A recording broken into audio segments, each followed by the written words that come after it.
अध्यक्ष, प्रमुख पाहुणे आणि माझा बाळमित्र, मी आज तुम्हाला शिवछत्रपती यांच्याविषयी 2 शब्द सांगणार आहे. ते तुम्ही श्रद्धेने ऐकून घ्यावी ही माझी विनंती. बापणीला बापणी भेटते त्याला निमित्त म्हणतात व 2 पावलं मागे सांगतो त्याला अवलोकन म्हणतात आणि हिंदवी स्वराज्याची स्थापना करण्याला बघायला छत्रपती शिवराय म्हणतात. छत्रपती शिवराय म्हणतात. हवे जे घ्यायचे असेल तर पक्षासारखं बळ हवं, दरी जे घ्यायचे असेल तर आकाश एवढं धाडस हवं, पाण्यात उडी घ्यायची असेल तर माशासारखी कलावी आणि साम्राज्य निर्माण करायचे असेल तर शुभाच काय जोग, शुभाच काय जोग. 4 शतक होत आली तरी नसात राजे, आले गेले कितीतरी मनात राजे. स्वराज्य म्हणजे राजे, स्वाभिमान म्हणजे राजे. आपणा सर्वांना शिवजयंतीच्या लक्ष शुभेच्छा. सूर्यनारायण जर उगवले नसते तर आकाशाचा रंग समजला नसता. जर छत्रपती शिवरायांची जन्मली नसते तर खरंच हिंदू धर्माचा अर्थ समजला नसता.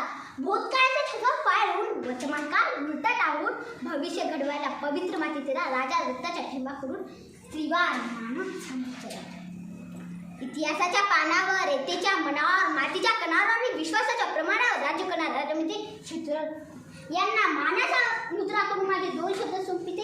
जय हिंद, जय महाराष्ट्र.